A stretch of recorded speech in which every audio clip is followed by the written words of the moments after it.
L'Amérique, ça fait toujours rêver. Les immenses gratte-ciel, les routes sans fin, les villes cultes qu'on voit dans les films. Mais derrière cette image de carte postale, il y a une autre face, beaucoup moins glamour, une violence urbaine qui ne fait qu'augmenter. Chaque année, dans certaines villes, des milliers de crimes sont commis là-bas. Ta vie peut changer en une seconde. Entre meurtres, agressions et fusillades, certains quartiers sont devenus tellement dangereux qu'ils font fuir aussi bien les touristes que les habitants.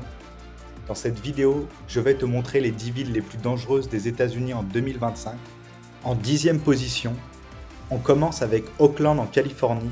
C'est juste de l'autre côté du pont de San Francisco, mais l'ambiance est complètement différente. La ville traîne une grosse réputation de violence et ça n'a pas vraiment changé ces dernières années. Il y a bien des quartiers comme Uptown ou Temescal qui se sont un peu transformés avec la gentrification, mais ailleurs c'est toujours aussi chaud. Les fusillades, les agressions, les meurtres, ça reste le quotidien dans pas mal de zones. On recense plus de 700 crimes violents pour 100 000 habitants. C'est presque 3 fois la moyenne nationale.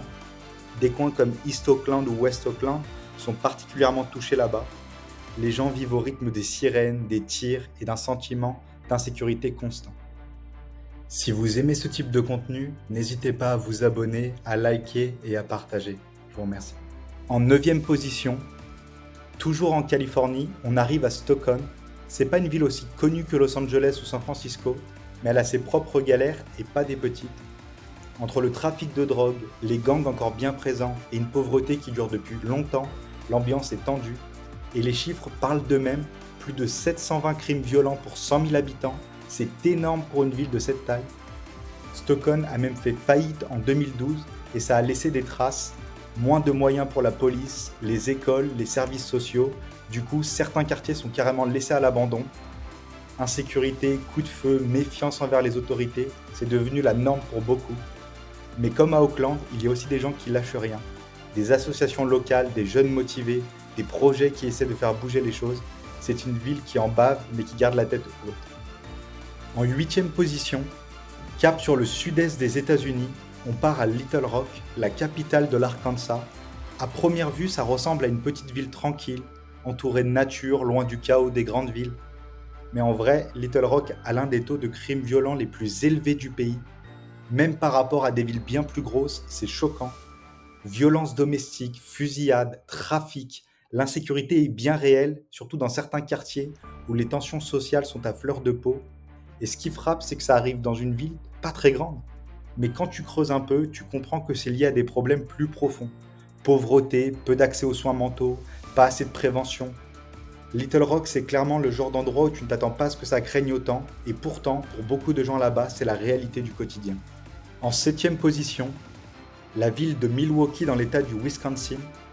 Cette ville est connue pour la bière et les festivals d'été, une ville qui sur le papier respire la bonne ambiance, mais derrière cette image sympa, la réalité est beaucoup moins joyeuse. En 2024, Milwaukee dépasse les 4400 crimes violents. Pour une ville de cette taille, c'est vraiment beaucoup. La violence ici, elle vient de loin, pauvreté bien installée, ségrégation raciale encore très présente et pas mal de trafic dans certains quartiers. Du coup, l'insécurité est constante, surtout pour les communautés les plus fragiles.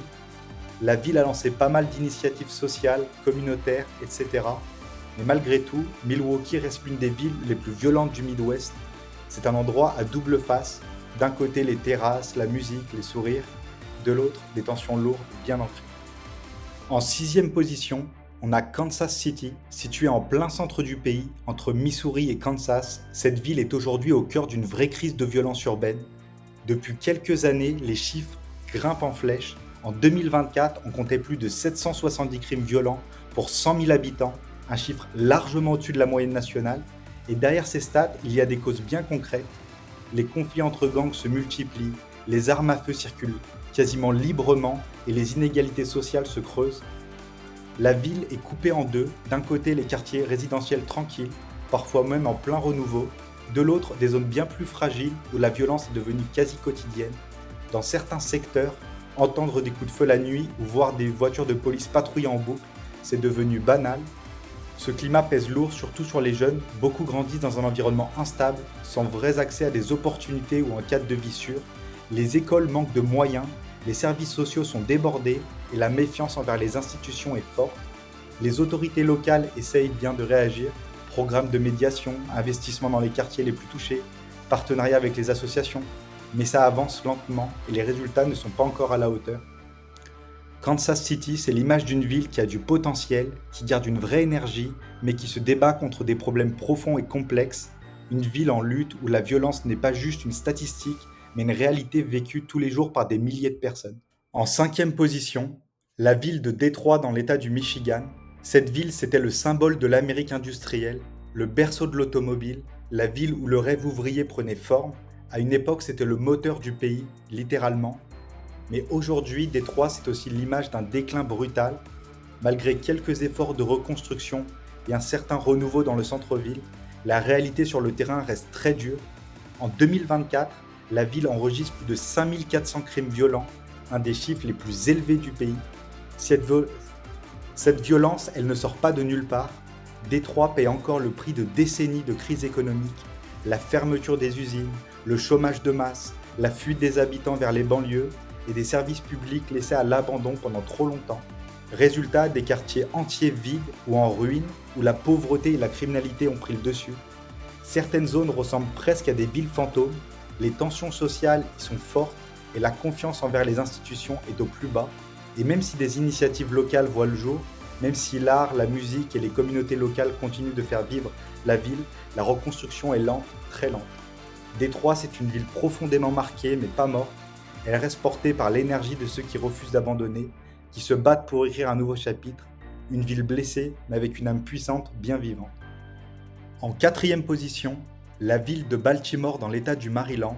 Cette ville est située entre Washington et Philadelphie.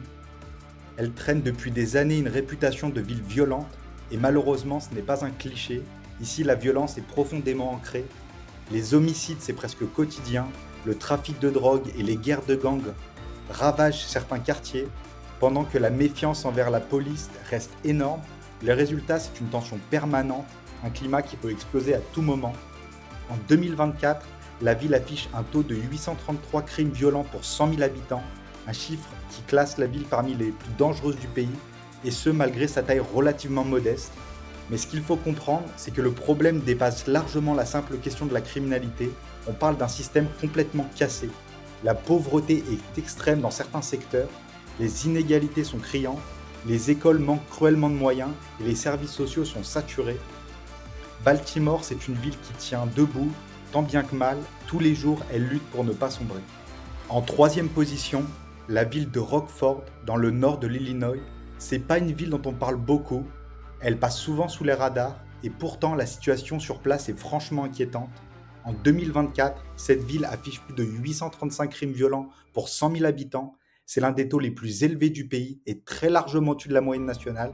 Pas vraiment à quoi on s'attend pour une ville de cette taille. Alors pourquoi autant de violence dans une ville aussi peu médiatisée? D'abord, Rockford est frappé de plein fouet par la pauvreté. Près d'un habitant sur 3 vit sous le seuil de pauvreté. Le chômage est bien plus élevé que dans le reste de l'État et les perspectives économiques sont limitées. Les services publics, eux aussi, sont à bout. La police manque de personnel, de moyens, de présence sur le terrain. Résultat, la prévention est quasi inexistante et l'intervention souvent trop tardive. Dans certains quartiers, ça revient presque à de la survie au quotidien. Les trafics de drogue prospèrent dans ce vide sécuritaire, les tensions sociales sont fortes et l'absence d'opportunités pousse pas mal de jeunes vers des chemins risqués. Fusillades, braquages, agressions, ici c'est le quotidien de beaucoup. Et pourtant Rockford reste en marge du débat public. On n'en parle pas, ou très peu, mais pour ceux qui y vivent, cette insécurité est bien réelle. C'est pas juste une statistique, c'est leurs rues, leurs écoles, leurs quartiers. Et face à ce sentiment d'abandon, l'espoir a du mal à trouver sa place. À la deuxième place, on retrouve la ville de Memphis dans l'État du Tennessee. Cette ville emblématique du Sud, connue pour sa musique, est aussi le théâtre d'une insécurité omniprésente. En 2024, Memphis connaît une explosion de violence. Les fusillades, les vols à main armée et les homicides atteignent des niveaux alarmants.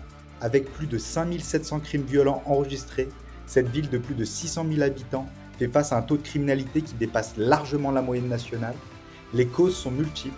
D'un côté, un chômage élevé et des inégalités économiques qui plongent une partie de la population dans la précarité, et de l'autre, une criminalité organisée liée au trafic de drogue et au conflit de gangs. Memphis est également marqué par des tensions raciales et une méfiance envers les forces de l'ordre, ce qui complique encore la lutte contre la violence. Les quartiers les plus touchés comme Fraser ou Orange Mount vivent au rythme des sirènes, des fusillades et des cambriolages, une réalité qui contraste avec l'image festive de la ville, célèbre pour ses festivals, sa musique et son héritage culturel. Malgré tous ces défis, Memphis reste une ville pleine d'énergie, de talent et de résilience, mais la violence continue d'être une lutte quotidienne pour ses habitants. Et enfin, en première place de ce classement, on retrouve la ville de Saint-Louis dans l'État du Missouri, avec un taux record de 60 homicides pour 100 000 habitants. Cette ville du Missouri est en 2024 la ville la plus meurtrière des États-Unis en termes de taux par habitant. La situation de cette ville est critique. La pauvreté endémique, les tensions communautaires croissantes et la présence d'organisations criminelles ont transformé certaines parties de la ville en véritables zones de guerre urbaine. Les fusillades, les cambriolages violents et les agressions sont monnaie courante et des quartiers entiers vivent dans un climat constant de peur et d'insécurité. Saint-Louis est marqué par un abandon progressif des infrastructures publiques et une faible présence policière dans les zones les plus touchées par la criminalité. En conséquence, les habitants se retrouvent souvent pris au piège dans une spirale de violence difficile à briser. Les quartiers comme North Saint-Louis sont particulièrement touchés, où les gangs se battent pour le contrôle de territoire, tandis que les résidents tentent de survivre dans des conditions de plus en plus précaires. Pour beaucoup, Saint-Louis est une ville à éviter, sauf en cas d'extrême nécessité, mais même face à ce tableau sombre, il reste des efforts constants pour tenter de redresser la ville et offrir une lueur d'espoir à ses habitants. Si vous aimez ce type de contenu, n'hésitez pas à vous abonner, à liker et à partager. Je vous remercie.